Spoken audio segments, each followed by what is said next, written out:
Good evening, and welcome to Anthropologically Yours. I'm Rashmi, and tonight we will be talking about the one market that never crashes, the market of people. We like to think of choice as freedom, that every decision from the people we hire to the people we love flows from clarity, intelligence, and taste. But choice, in truth, is only the civilized name for trade. Every human interaction carries a piece, stated or implied. We exchange attention for validation, loyalty for security, and charm for access. The economist measures currency in numbers, the anthropologist measures it in behavior, rituals, speech, and tone. Spend a day in any modern city and you will see the market at work. By market, I mean people. The colleague who performs humility because it pays better than arrogance. The friend who apologizes too often because politeness has higher social return than pride. The lover who leaves not from boredom, he leaves from cost inefficiency, too much energy, and too little gain. We used to trade green and gold in past. Now we trade perception. Reputation today is liquidity. Charm is leverage. And silence is a strategy. So the market opens every morning with the first notification and close only when the last screen goes dark. Today, once again, I welcome you to this episode of Anthropologically Yours, where we will be talking about the selection instinct through memory, desire, and the strange logic of trust, where civilization is currency and every human choice reveals its price. So let's talk about the office as marketplace. If romance is retail, then the office is a stock exchange. I would like to put it that way. I have spent enough years in meetings, corporate meetings, to know that every corridor carries its own quiet economy. You can almost hear it if you listen carefully. Ambition traded for access, obedience for protection, and loyalty for leverage. Titles move like currency, reputation is collateral.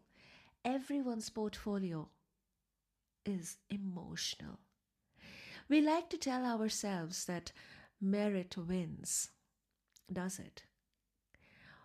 I think what wins more often than not is the person who steadies the collective pulse, the one who keeps their voice even when the rest of us are racing to sound useful. I have seen average people rise faster than the gifted simply because their composure was comforting.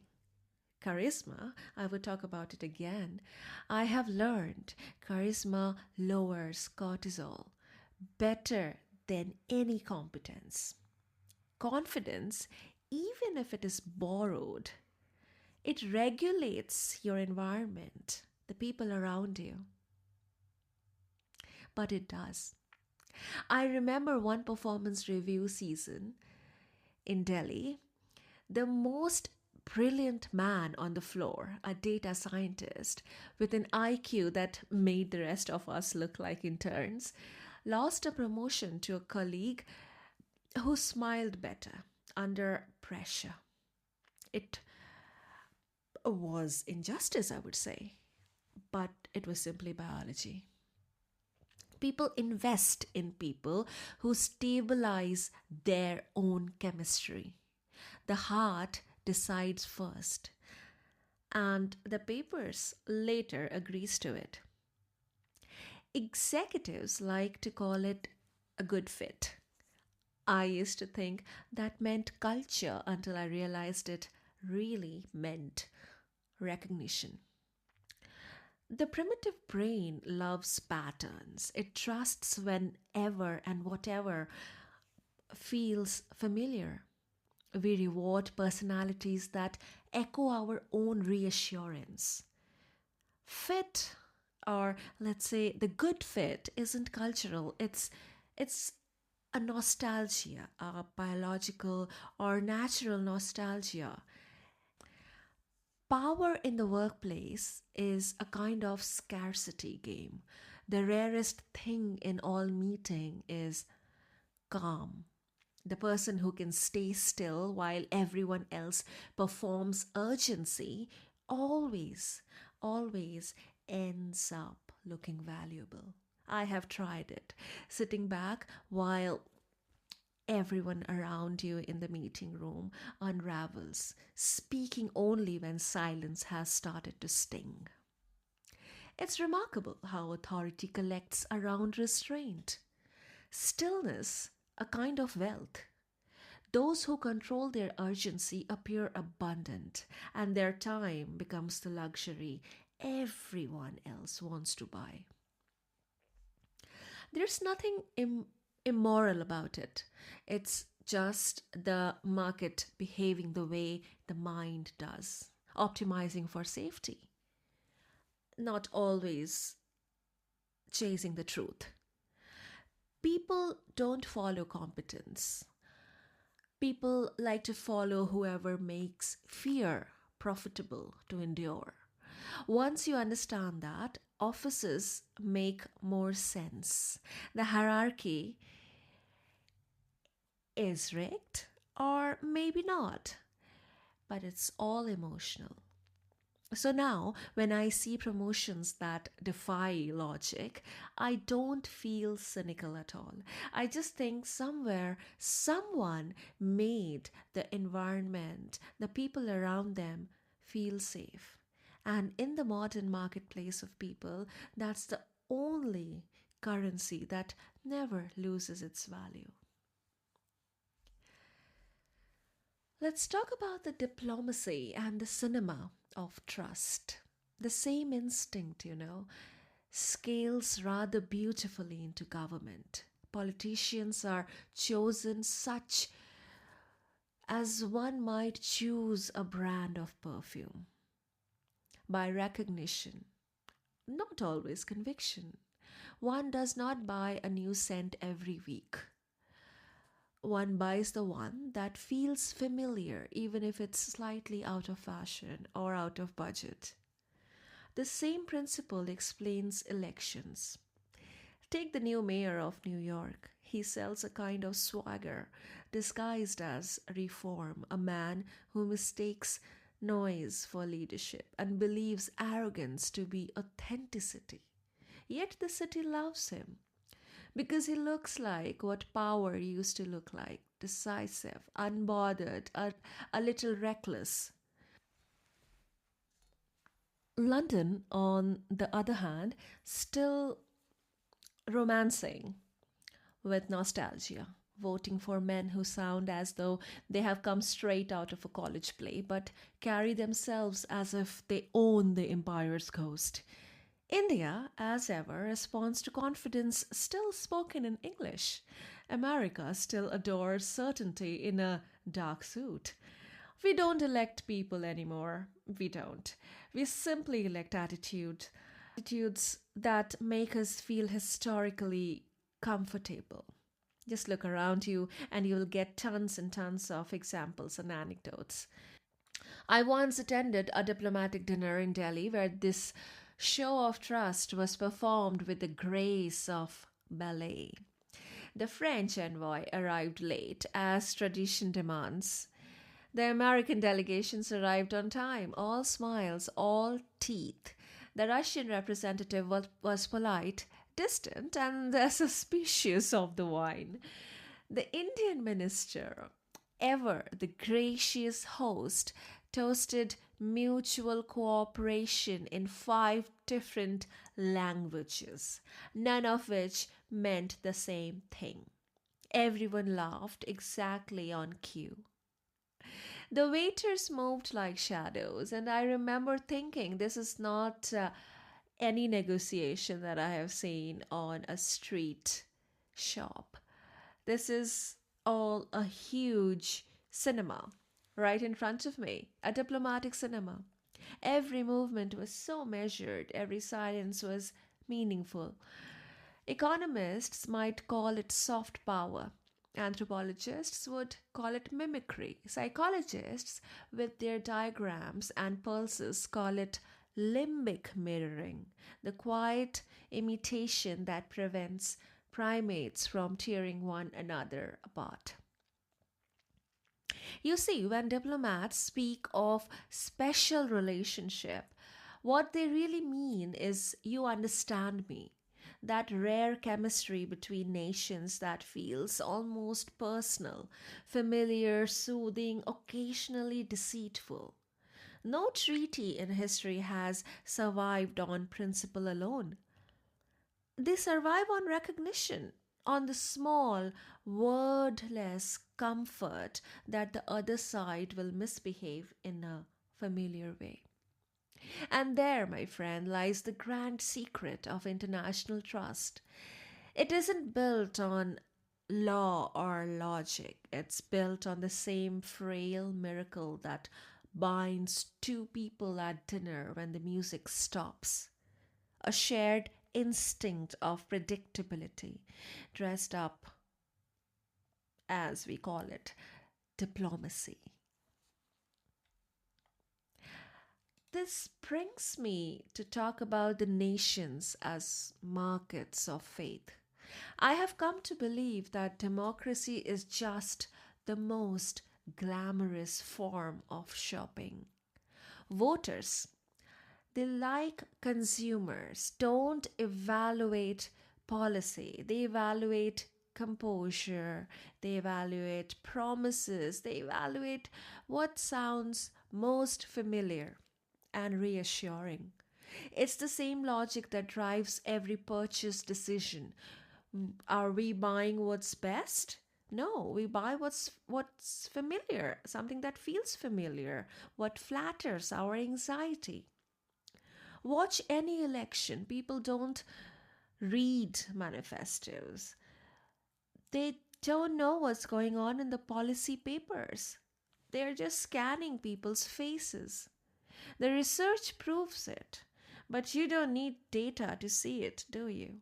Tone of voice, posture, and facial symmetry beat every statistic. The candidate who feels right activates the same part of the brain as a trusted brand. No, I won't call it a deceit. I would call it a design. Certainty sells better than competence. And confidence, that old magician, still performs beautifully under the spotlight. Every campaign is an ad campaign. I'm talking about election campaigns. The slogan, the color palette, the human moment photo, and these days, the trance music background. All of it borrowed straight from Madison Avenue. I sometimes think politicians are just marketers with better suits. Well, I was not wrong, to be honest. Every country, every nation is selling something. Something that's nostalgic, something that looks good, something that you can feel safe with. Well, the world chooses its identity from this global catalog of national brands, doesn't it? Patriotism, also, of course, is the subscription service. The citizen pays in belief, the state rewards them with belonging. I have lived in two countries long enough to see how this contract works. People don't need perfect governance. They need the illusion that someone somewhere is steering the ship. In return for faith, the government offers continuity, even if it's with just a mask on. Brand loyalty at national scale. Wow, that's perfection. That's capitalism once again. And when the illusion cracks, the market panics. Revolutions are simply rebrandings with more passion in the logo. Every uprising promises the same three words: authenticity, transparency, and fairness. It's uncanny how much they sound like corporate taglines. The people never really want change, they want continuity that flatters them, that settles their anxiety, the anxiety of change, the fear of unknown. Proof that they were right to believe in the first place. Nations, like lovers, stay where they feel seen. That's it. That's a very simple science. So, this brings me to the last segment of my episode today, where I want to talk about the selection instinct for the lovers and the people we keep. I have been thinking lately about how we choose people. Not just who we fall in love with, but who we keep around us. The ones we trust, forgive, fight with, and go back to anyway. We like to think it's our compatibility or values or timing, but I don't think it is. I think it's memory. And you will agree to it. Every person who feels right reminds us of someone. Sometimes it's comforting, sometimes it's dangerous, but it's never random. You meet someone and think, God, they get me, when in truth they just speak an emotional language you already know. They trigger something old, a tone, a look, a pattern that feels like home, even if home wasn't always safe. That's why it's so hard to break patterns. The heart keeps voting for what it recognizes, even when the last election nearly ruined you. And by election, I'm not talking about the ballot paper, I'm talking about electing the person near you. I have seen it in my own life, and I'm sure you have too. Well, we all have once met someone who sounded exactly like calm, measured, kind, certain. And then you realize that what you mistook for calm was control. You weren't in love. You were in love with how many nervous systems settled around that person. It took you years to realize that comfort and safety are not the same thing. And it's always not just romance. The friends we protect, the colleagues we gravitate towards, even the people we argue with, they are all part of the same unconscious design. We keep replaying the emotional choreography we learned young: who to chase, who to please, who to perform for. Our logic says, I have evolved. Our body says, not yet. There's a strange kind of mercy in understanding that. Once you see the pattern, you stop blaming yourself for it. You start choosing with awareness instead of habit. You stop calling reputation fate. Sometimes, if you are lucky, you meet someone who doesn't remind you of anyone. They feel awkward at first, a little foreign, almost boring, because they don't fit your script. But give it time. And this I tell you from my experience, that unfamiliar quiet, that's what it feels like to stop auditioning for your past. We don't need perfect people, we just need new patterns. And trust me, you would be surprised how they turn out to be the most fitted ones. Ones that don't drain us to feel alive. Maybe that's what growing up really is: learning to choose people who regulate you differently, people who make peace feel interesting. So, if there's anything I have learned, it's the connection doesn't always mean closeness. Sometimes it's simply recognition meeting itself across a lifetime. And maybe the real courage isn't in finding the right people, it's in staying awake when they arrive. Not repeating what's familiar, not running from what's new, just staying. And trust me, it's going to be the best adventure of your life. This is Anthropologically Yours. I'm Rashmi, and tonight I will leave you with this thought. Maybe the people we meet are not meant to complete us, but to return us gently to ourselves. Bye bye.